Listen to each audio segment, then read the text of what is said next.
Laurent de la Fontaine, bonjour. Vous êtes directeur de la franchise de Maison Phoenix. Est-ce que vous pouvez en quelques mots nous décrire la spécificité du concept, son originalité et vos projets de développement à court terme? Bonjour. Maison Phoenix, ce qui est caractéristique, c'est une maison semi-industrielle. Je m'explique, c'est ce qui est fait chez nous dans nos usines en France, n'est pas fait sur les chantiers du client. Donc on gagne du temps en construction. Voilà le concept idéal de maison individuelle. Maison Phoenix appartient au groupe Geoxia, qui date de 1946 pour faire simple pour Maison Phoenix. Voilà, donc nous sommes leaders en France sur tout ce qui est maison individuelle. D'accord. Sur l'aspect stratégie franchise, est-ce que vous pouvez nous dire aujourd'hui combien vous avez d'agences franchisées et combien vous comptez en avoir à fin 2009 ou en 2010 par exemple? Oui, donc le réseau franchise existe, Maison Phoenix existe depuis 1946 et totalise aujourd'hui 85 agences en propre, des succursales. Nous avons 7 franchisés historiques et depuis un tiers, 4 ouvertures. Donc nous totalisons 11 franchisés à ce jour. D'accord.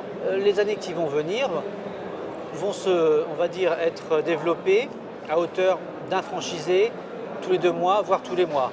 Nous visons un réseau idéal à 60 franchisés. D'accord. Et est-ce qu'il faut avoir des compétences particulières, être du BTP, être issu du monde de l'habitat pour être franchisé Maison Phoenix? Il est préférable d'avoir entre guillemets un vernis.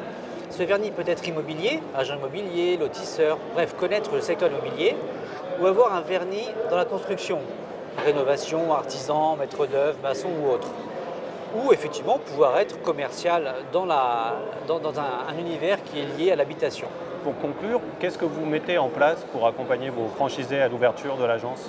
Alors concrètement, nous avons un modèle qui est un peu atypique puisque nous définissons un modèle qui est individualisé pour le franchisé. Je prends l'exemple concret, Rodez a ouvert la semaine dernière.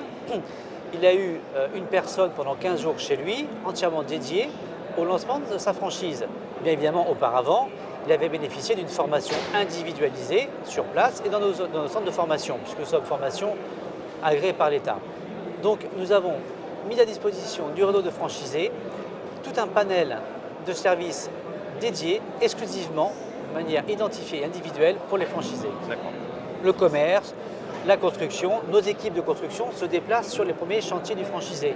Donc vraiment, on a un transfert de savoir-faire qui est évident jusqu'à ce que le franchisé ait acquis ce savoir-faire. D'accord. Laurent de la Fontaine, merci de m'avoir consacré ce temps. Mais de rien. Et je vous dis à très bientôt. Merci.